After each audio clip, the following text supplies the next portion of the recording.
그런데 이제 그 십승지 중에도 명목상의 십승지들도 있어요. 그러니까 예를 들면 정감록에 보면은 세 번째 십승지로 손꼽고 있는 것이 경상북도 계령의 용궁이에요. 근데 이거는 딱 우리가 정감록이라고 하는 그 책, 감결이라고 하는 책에만 딱 한 번 나오고 다른 데는 안 나와요. 그런 걸 보면 이제 저는 어떻게 해석하냐면 여기는 한때 인기가 있었던 곳이다. 그렇지만 지속적으로 인기가 있었던 길지는 아니다. 그래서 설명을 찾을 수가 없다. 그런 거죠. 아까 가야사는 얘기했고요. 그 다음에 이제 봉화도 뭐 그렇다는 얘기했고,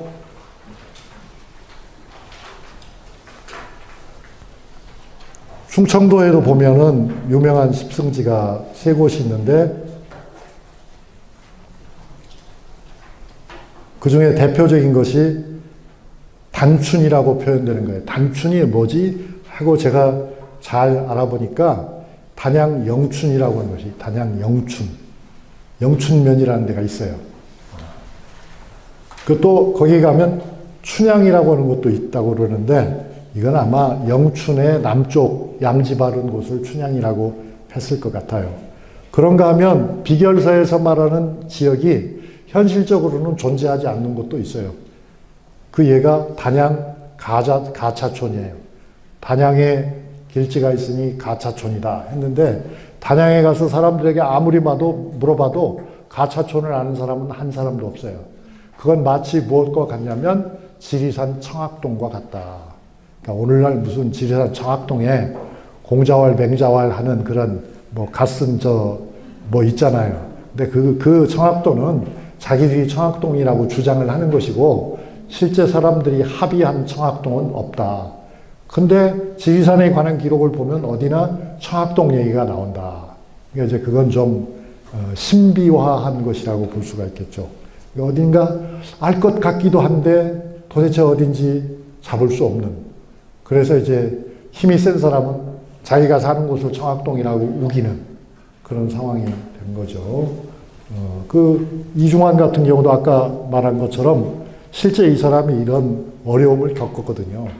1721년에 그 신임사화라는 사화가 일어나죠. 그러니까 소론이 노론을 쫓아낸 사건이에요. 그때 이중환이 유배를 갑니다. 그 다음에는 죽을 때까지 등용이 안 됐습니다. 그러니까 죽을 때까지 비정규직, 말하자면 보따리 장사였던 거죠. 그래서 평생을 전국을 유람했거든요. 그러면서 이제 이중환이 유구와 마곡에 대해서 엄청나게 상세하게 설명을 하면서 이상향이라고 막 그렇게 설명을 해요. 그래서 뭐라고 하냐면 여기는 양반에게만 좋은 곳이 아니라 평민에게도 아주 길지다. 그래서 유구 마곡간을 제가 가봤어요. 가보니까 골짜기가 엄청나게 깊어요. 골짜기가 엄청나게 깊고 물이 있고 그래서 아닌 게 아니라 많은 숫자는 아니지만 소수 사람들이 산다면은 뭐 별 걱정 없이 몇십 년은 살겠더라고요, 보니까. 지금은 유구 IC가 있어서 그 유구 마곡간에 그냥 막 주말이면은 차가 얼마나 많이 다니는지 알 수가 없고요. 역시 길지는 길진지 캠핑업이 아주 성황을 이루고 있습니다. 등등등. 그렇게 이제 여러 곳을 설명하죠. 그래서 지리산에도 뭐 운봉, 두류산 어쩌고저쩌고 해가지고 나오는데 매우 이체를 띠고 있는 것이 전라북도 부안의 변산. 변산은 해수욕장으로 유명하지만 거기 보면 내소사라고는 절이 있죠. 내소사라고는 절이 있고 풍경이 아주 좋은 곳이거든요. 그런데 이곳은 사실상 우리나라 미륵 하생신앙의 출발지예요. 왜냐하면 통일신라 시대에 진표라고는 스님이 있는데 이 스님이 금산사의 스님이에요. 김제 금산사의 스님이 이 부안에 가가지고 부안 변산에서 수도를 해서 미륵보살로부터 뼈 2마디를 받았대요. 손가락 뼈 2마디를 받았대요. 왜 2마디를 받았냐면 진표가 미륵님을 만나서 되게 감명을 받았는데, 내가 당신을 만났다라고 아무리 얘기를 해도 세상 사람들이 믿지 않을 거 아니냐. 그러니 뭐 증거품 같은 것 있으면 좀 달라. 그래서 미륵님이 뼈 2마디를 떼어서 진표에게 줬대요. 근데 그렇게 해서 그게 증거가 되는지 그것도 잘 모르겠어요. 근데 아무튼 그랬대요. 그래서 이제 그분이 돌아가서 그 김제 금산사에 가보면 미륵전이 있어요. 미륵전. 미륵은 키가 커요. 저도 좀 키가 큰데 저보다 훨씬 커요. 미륵전은. 그래서 미륵부처는 키가 크기 때문에 제가 어렸을 때, 지금부터 한 60년쯤 전에는 시골에서는 키가 크고 이렇게 살집이 좋은 사람을 보면, 아이, 저 사람 아주 미륵부처 같이 생겼다고, 미륵보살 같이 생겼다고 그런 얘기들을 했거든요. 그래서 이제 우리나라에는 이것도 우리나라 불교의 특징인데, 우리나라 불교의 특징은 석가모니 부처 못지않게 미륵부처를 좋아한다.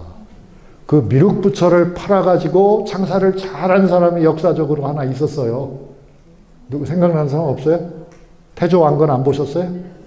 태조왕건에 보면 누구 나오잖아요. 이렇게 눈 탁 안대하고. 궁예가 바로 내가 바로 미륵의 화신이다. 미륵의 화신이라 뭘 할 줄 안다 그래요? 독심술. 네가 무슨 생각을 하는지 다 알고 있어. 왕건, 너 역모를 꾀했지? 아니라고 그러면 죽는 거죠. 맞다 그래야 정직하다 하면서 용서하는 척하죠. 아무튼 그런데 그게 사실 따지고 보면은 부안 변산에서부터 미륵신앙의 거점들이 만들어진 거예요. 금산사 점 찍고, 그 다음에 올라가서 충청북도 보은 속리사 점 찍고, 그리고 올라가서 오대산 점 찍고, 이렇게 간 거예요. 그리고 금강산으로 이렇게 올라간 거예요. 그러니까 궁예가 강원도에서 일어나가지고 미륵보살을 자처한 것은 이상한 일처럼 보이지만 사실은 설명이 된다. 그 미륵신앙이라고 하는 건 저기 불교에서 말할 때는 이 세상에는 하늘이 33개가 있다고 봐요. 그 33개 중에 하나인 도솔천에서 지금 나무 밑에서 돌을 닦고 있는 미륵보살이 장차 까마득한 세월이 지난 다음에 이 땅에 내려온다는 거예요. 이 땅에 내려와서 3번을 설법을 하면은 그 설법에 참여한 모든 중생들이 하루아침에 깨침을 얻어가지고 성불을 하게 된답니다. 그게 말하자면 역사의 완성이에요. 불교적으로 보면. 그런데 바로 그런 불교 하생신앙을 누가 아주 좋아했다? 우리 한국 사람들이 아주 좋아했어요. 그러니까 중국 사람들이나 일본 사람들은 미륵신앙을 가지고 있지만 미륵 하생신앙이 크게 발달하지는 않았어요. 그런데 우리나라에서는 그 미륵신앙이 되게 발달했어요. 이게 점점점 가톨릭하고 지금 만나는 거예요. 그 미륵이라고 하는 존재가 사실은 그 종교학자들, 저도 옛날에 그 종교학책을 많이 읽어보니까 그렇게 주장하는 종교학자들이 많아요. 그게 뭐다? 그게 예수님을 불교가 업어간 거래요. 구세주. 세상을 구하러 오신 주. 그게 구세주잖아요. 세상을 구하러 오신 주님. 불교에는 본래 그런 개념이 없는데 불교의 후기 단계에서 미륵신앙이 생겼다는 거예요.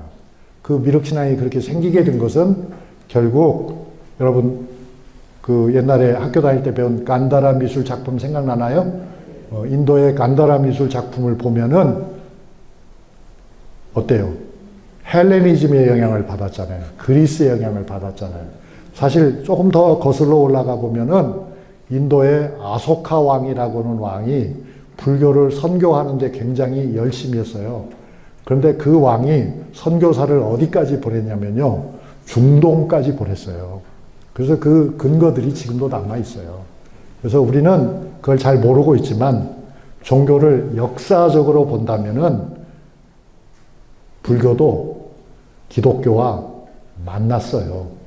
그래서 실크로드 있죠, 여러분. 실크로드 선상에 보면은 그 많은 벽화들이 지금도 남아있는데 희한한 벽화들이 많아요. 목에는 십자가를 걸고 가부좌를 틀고 앉아서 연꽃무늬 위에 앉아있는 그런 사람들도 있어요. 이해가 안 되지만 현실이 그래요. 왜냐하면 동쪽의 세계는 불교를 믿고 있고 서쪽의 세계에서는 기독교를 믿고 있으니까, 천주교를 믿고 있으니까 이것이 왔다 갔다 하면서 그 안에서 정확하게 이해하지 못한 사람들에게는 다 그것이 그것이고 이것이 이것인데 그거하고 이거하고 별 차이가 없는 것 같아. 이렇게 된 경우가 많았어요. 그러니까 결국 제가 드리려고 하는 말씀은 뭐냐면,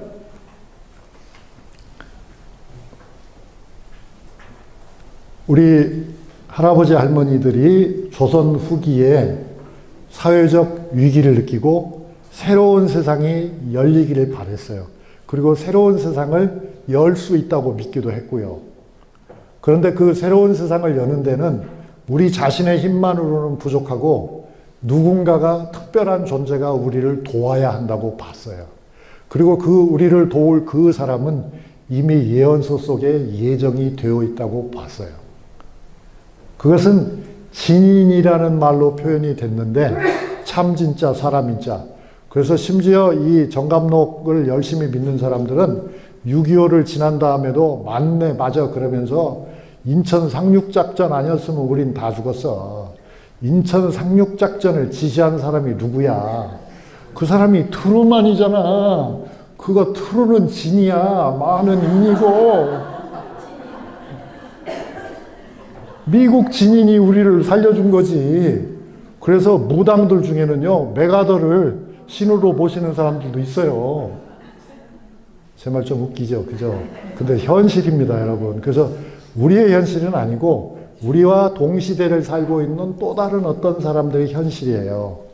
제가 여기서 말씀드리려고 하는 건 뭐냐면, 그런 많은 사람들이 공유하는 어떤 열망이 있는 거예요.